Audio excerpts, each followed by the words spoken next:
Hello friends, welcome back to my channel. तो आज के इस वीडियो में हम लोग कुछ इंपॉर्टेंट क्वेश्चन डिस्कशन करने वाले हैं जो कि मल्टीपल चॉइस क्वेश्चन होने वाले हैं। और ये सारे क्वेश्चन आपके एग्ज़ाम्स में आपको बहुत ज़्यादा हेल्प कर सकते हैं। और कौन से एग्ज़ाम्स में? तो medical, nursing, paramedical, specially OT technician और एनेस्थीसिया टेक्नीशियन के बच्चों के लिए।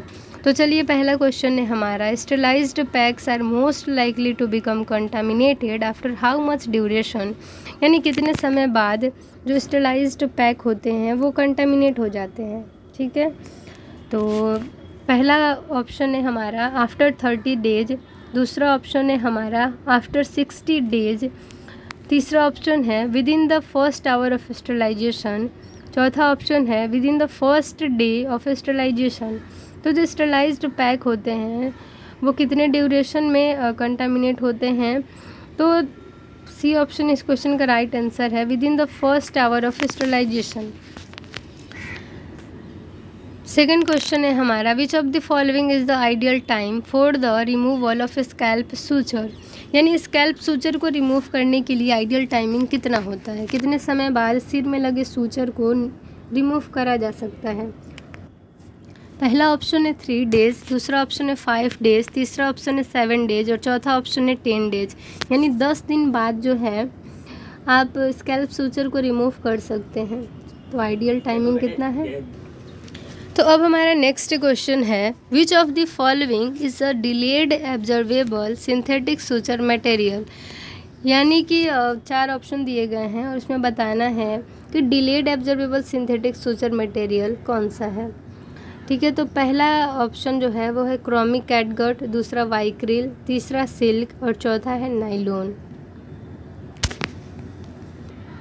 तो मेनली आपको इसमें समझना क्या है कि जो थोड़ा एब्जॉर्ब होने में टाइम लगाता हो, ठीक है, तो देर से एब्जॉर्ब होता हो और वो सिंथेटिक एब्जॉर्बेबल सूचर मटेरियल है। तो इन चारों में से कौन सा है? तो बी ऑप्शन राइट आंसर है, वाइक्रिल। क्योंकि क्रोमिक कैटगट भी जल्दी एब्जॉर्ब हो जाता है, सिल्क और नाइलॉन तो नॉन एब्जॉर्बेबल सूचर हैं। तो यहाँ पे हमारा सिंथेटिक भी है वाइक्रिल, एब्जॉर्बेबल भी है और मल्टी फिलामेंट भी है। नेक्स्ट क्वेश्चन है हमारा, collection of extravasated blood trapped in the tissue or in an organ resulting from incomplete hemostasis after surgery or injury. तो मेनली जो क्वेश्चन हमारा है वो है कि सर्जरी हुआ, अगर इसको आसान भाषा में समझें तो देखते हैं कि सर्जरी हुआ, ठीक है, और थोड़ा उसमें से ब्लड जो है वो टिश्यू से रिलीज होते रहता है, ब्लड जो है टिश्यू में रिलीज होते रहता है और फिर वो जो है जम जाता है वहीं पे और अच्छे से उसका जो है हीमोस्टेसिस नहीं हो पाता है, इसी कारण वहाँ से ब्लड लीक करेगा और वहाँ पे जम जाता है ब्लड। तो इसे मेनली क्या कहते हैं? या फिर आपको चोट भी लग गया है तो ब्लड अंदर इस रिस्क एक ही जगह जमा होकर थक्के के रूप में कलेक्ट हो जाता है। तो पहला ऑप्शन है सेलुलाइटिस, दूसरा है एविशरेशन, तीसरा ऑप्शन है एक्स्ट्रावेसेशन, चौथा ऑप्शन है हिमाटोमा। तो हिमाटोमा राइट आंसर होगा इस क्वेश्चन का कि कलेक्शन ऑफ ब्लड क्लॉट्स। ठीक है, ब्लड क्लॉट्स का जो कलेक्शन है मेनली वही होता है। नेक्स्ट क्वेश्चन हमारा है, when changing a sterile dry dressing which of the following is a proper way of cleaning a wound.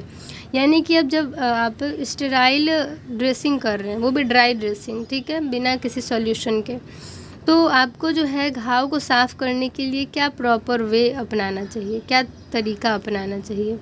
पहला है cleanse wound and surrounding area with regular swab starting from incision and moving outward using 1 stroke per swab.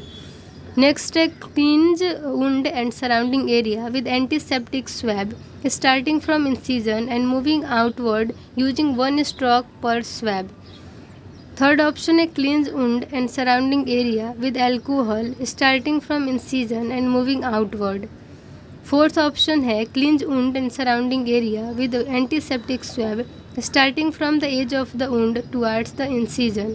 तो right answer होगा इसमें हमारा cleanse wound and surrounding area with regular swab. Normally swab से आपको घाव को और उसके आसपास के एरिया को साफ़ करना है और ये कैसे करना है? तो इंसिजन जहाँ लगा है वहाँ से स्टार्ट करना है और बाहर की तरफ ले जाना है। एक कॉटन स्वैब से, एक गॉज पीस से जो है आपको एक ही बार करना है और उसको फिर फेंक देना है डस्टबिन में, ठीक है, या फिर आपने ट्रे रखा है तो उसमें फेंक दीजिए। तो एक स्वैब से एक ही स्ट्रोक करना है, एक ही बार करना है, और इंसिजन से बाहर की ओर करना है। इंसिजन जहाँ है वहाँ से स्टार्ट करना है, जहाँ घाव है वहाँ से स्टार्ट करना है और बाहर की तरफ साफ़ करते हुए लेके चले जाना है। नेक्स्ट क्वेश्चन है हमारा, how often should theatre lights be cleaned. यानी कि मेनली जो ओटी रूम में यानी ऑपरेशन थिएटर रूम में लाइट्स होते हैं उन्हें कितने समय में यानी कब कब उन्हें स्टरलाइज यानी साफ़ करना चाहिए, क्लीन करना चाहिए। पहला ऑप्शन है डेली, दूसरा ऑप्शन है बिटवीन पेशेंट्स, तीसरा ऑप्शन है वीकली, चौथा ऑप्शन है मंथली। तो मेनली हर महीने ओटी लाइट्स को साफ़ कर देना चाहिए अच्छे से। वैसे तो ओटीज़ में डेली भी कर देते हैं अगर टाइम हो तो, नहीं तो मेनली मंथली तो करते ही हैं अच्छे से। नेक्स्ट क्वेश्चन है हमारा, विंडो ड्रेसिंग इज। तो विंडो ड्रेसिंग क्या है? तो पहला ऑप्शन है a dressing through a gap made on a plaster.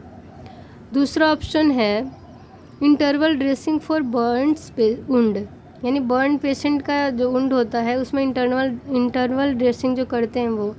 तीसरा ऑप्शन है in absence of light when dressing done by the side of a window. Fourth option है clean dressing with a gap in lower end of drainage of fluids. तो right answer होगा इसमें A option. Window dressing का मतलब होता है और dressing through a gap made on plaster. ठीक है। नेक्स्ट क्वेश्चन है हमारा, विच of the following is most effective for sterilising OT gowns and blunt instrument.